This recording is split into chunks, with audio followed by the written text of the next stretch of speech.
Hari ini merupakan Jumat terakhir bulan Ramadan. Itu artinya tidak lama lagi kita akan berpisah dengan bulan yang paling mulia, bulan yang amal ibadah dibalas dengan berlipat ganda, bulan yang penuh rahmah, bulan yang penuh ampunan, bulan yang seandainya kita tahu betul keistimewaannya, maka sungguh kita tidak akan ingin berpisah dengannya. Bahkan kalau kita setahun penuh bersama Ramadan, bulan yang oleh Nabi disebut qalbus sanah. Jika di bulan Ramadan selamat, maka selamatlah dengan dalam tahun tersebut. Marilah di penghujung akhir bulan ini kita introspeksi diri, sudah maksimalkah kita dalam mengisinya? Pemandangan yang sering kita saksikan di 10 hari terakhir, masjid mengalami kemajuan yang tadinya full barisan, kini tinggal beberapa hitungan orang.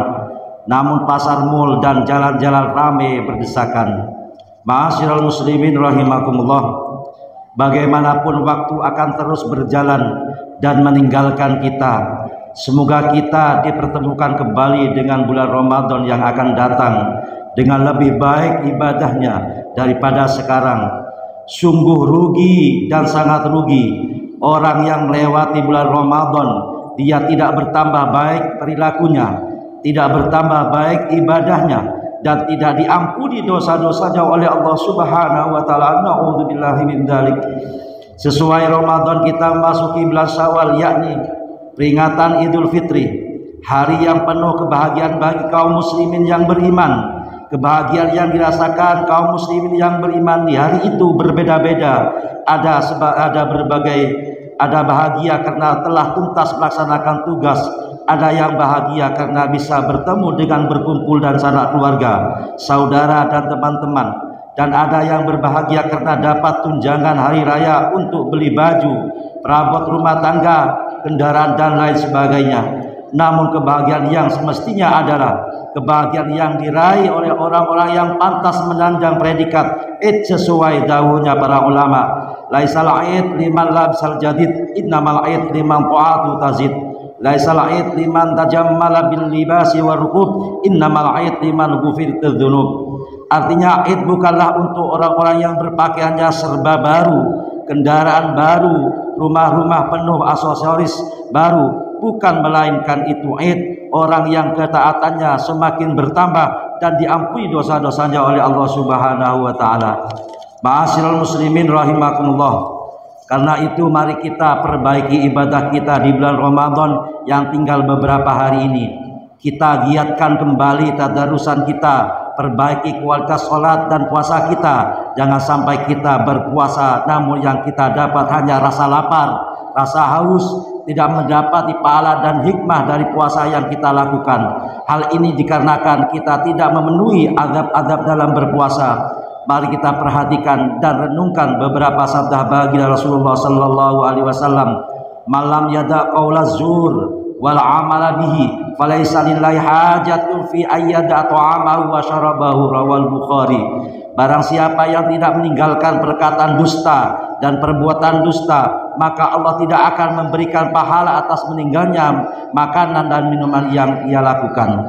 Dan juga Rasulullah sallallahu alaihi wasallam bertegas dengan hadis yang lain, yang artinya Rasulullah sallallahu alaihi wasallam bersabda, betapa banyak orang yang berpuasa tetapi tidak ada yang ia dapatkan dari puasanya kecuali rasa lapar dan rasa lapar, dan betapa banyak orang yang qiyamul lail, salat malam, tetapi tidak ada yang ia dapat dan dari qiyamul lail kecuali itu begadang. Dan juga hadis yang lain Rasulullah sallallahu alaihi wasallam mewanti-wanti dengan sabdanya.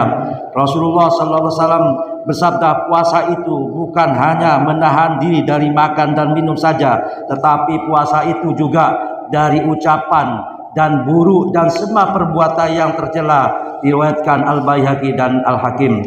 Dari beberapa hadis di atas dapat kita simpulkan bahwa dalam beribadah kita harus didasari dengan niat yang ikhlas dan menjauhi segala sesuatu yang merusak pahala amal ibadah tersebut. Di antara yang menyebabkan tidak diterimanya pahala puasa adalah dusta, mengadu domba, berbicara kotor, menggunjing dan sebagainya. Jadi pada intinya berpuasa itu adalah memerangi nafsu dari ajakan berbuat buruk.